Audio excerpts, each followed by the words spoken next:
When I started playing Hearthstone about 5.5 years ago, I didn't really know what to do in the game. Sure, I played all the different classes, different combos, different decks. Every time before that, when I started any game, I looked at achievements, titles, things that you can unlock over time. And in Hearthstone, there wasn't really much to do. Like yeah, we had Next Ramas, Blackrock Mountain, all those adventures, and we can get the heroic cutbacks by defeating the bosses. But that was pretty much it.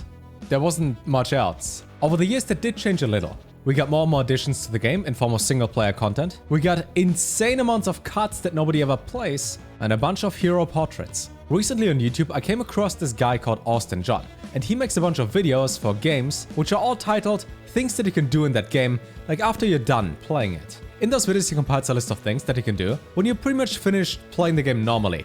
Things to unlock, things to achieve, and just interesting stuff in general. So I thought I could just do the exact same thing for Hearthstone, and here we are.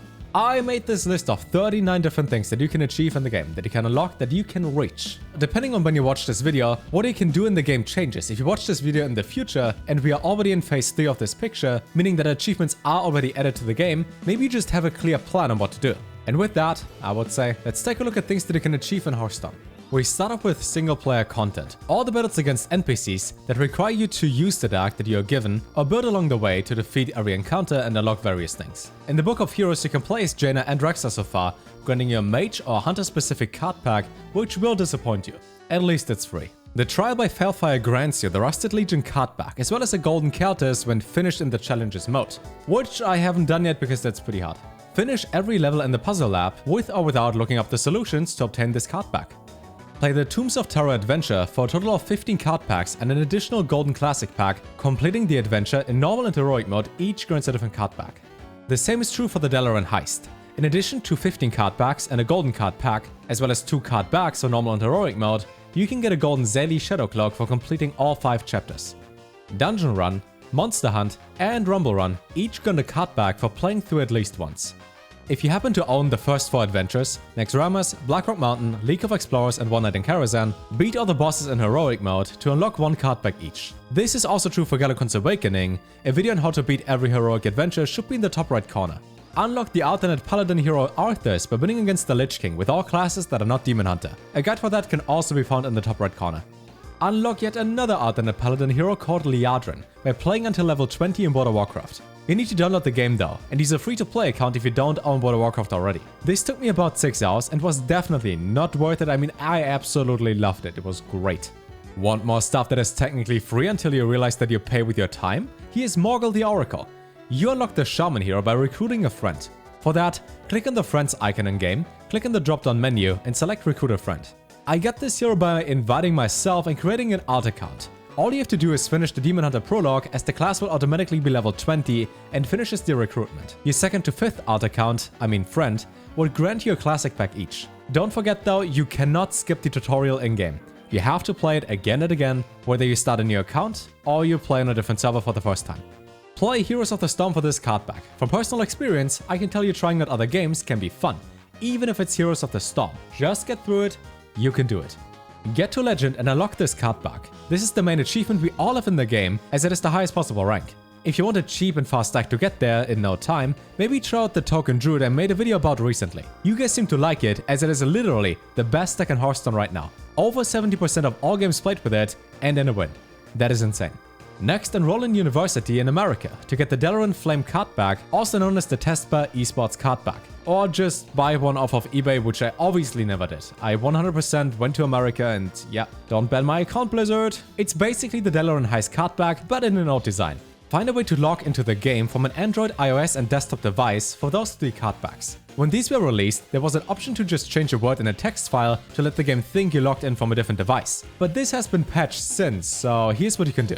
If you play on your PC, you will receive this card pack just by logging in. You probably have it already. If you download an emulator like BlueStacks or Nox and install Hearthstone on it, you can change your device in the options to make the game think that you're not just logged in with an Android device, but with a Samsung Galaxy to get additional card packs and those 2 card packs. I think your first win when playing like this gives you another classic pack, so at least play 1 round. For the Apple or iOS card pack, there is no real solution besides logging into the game from an Apple device. As far as I know, you can't download anything like BlueStacks to emulate an iOS device, so rip with that. If you have an iPhone or iPad though, play at least 1 game, as this will give you another classic pack.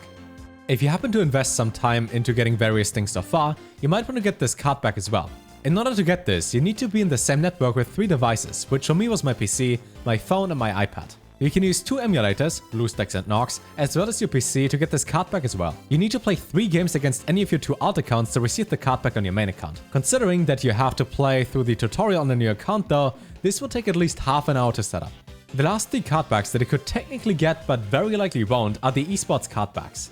While you can buy the Dalaran Flame card back, you need to participate in certain esport events to get the next 3. And let's be honest here, unless you spend an absurd amount of time playing in tournaments and finishing in top 16 legend and then win a Masters tour, you probably will not get these card backs ever. I think you even have to be invited for the Europe vs China Hearthstone event once a year to get the golden card back. So those are 3 things you probably won't get.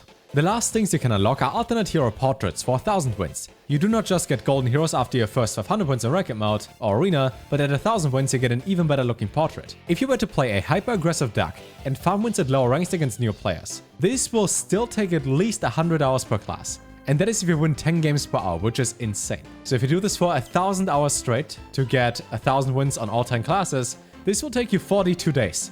In real life time, which you can't speed up. So yeah, good luck with that. Now that we talked about everything you can unlock, what else is there to do? If you like customizing things, you can use special characters to give your decks weird names. Just copy paste them into the game.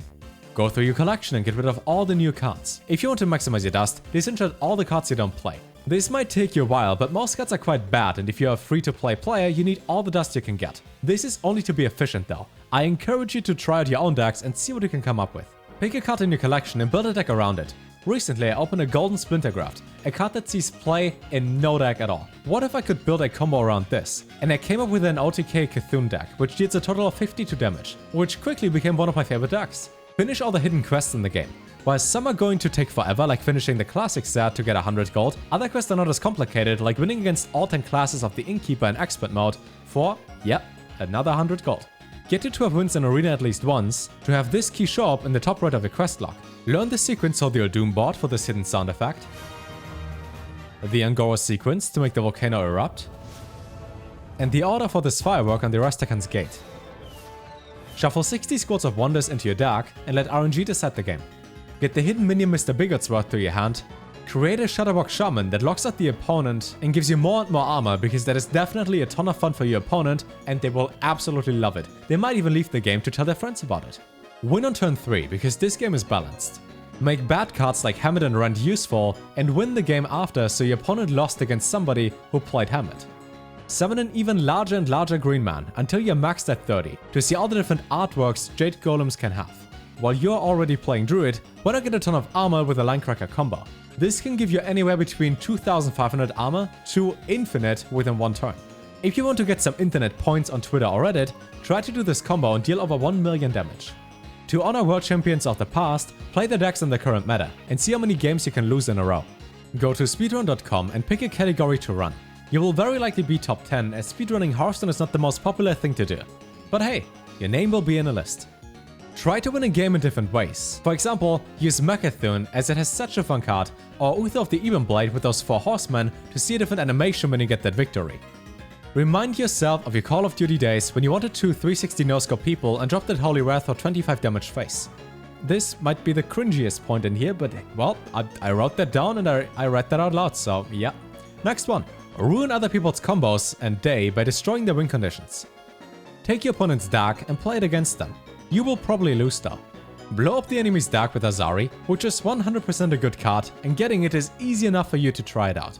And lastly, which could be number 40, or could be number 163, you might have guessed that I just put a bunch of stuff into one number. The last thing you can do is get a job, make money, and spend that money on the game. The last achievement in the game would not just be to buy additional card packs like the one for Overwatch and that game and Battle for Azeroth and all those Blizzard things, but also spend a bunch of money, way too much, on getting every single card in the game. I think it was an average of 270 packs that you needed per expansion, and we have over 20 of those. Meaning if you have like 5,000 plus packs, plus adventures, plus other games, you probably spend about $7,000 or a lot of your time in the game to get that. And if you also want to step that up a little bit more, you can get an entirely golden collection. And I think so far there's only a handful of people in this world that have that achieved. One of them recently finished an entirely golden collection on EU, And according to his message in Twitch chat, he was the very first person on the European server to have an entirely golden collection, which is a cool achievement and cost a lot of money.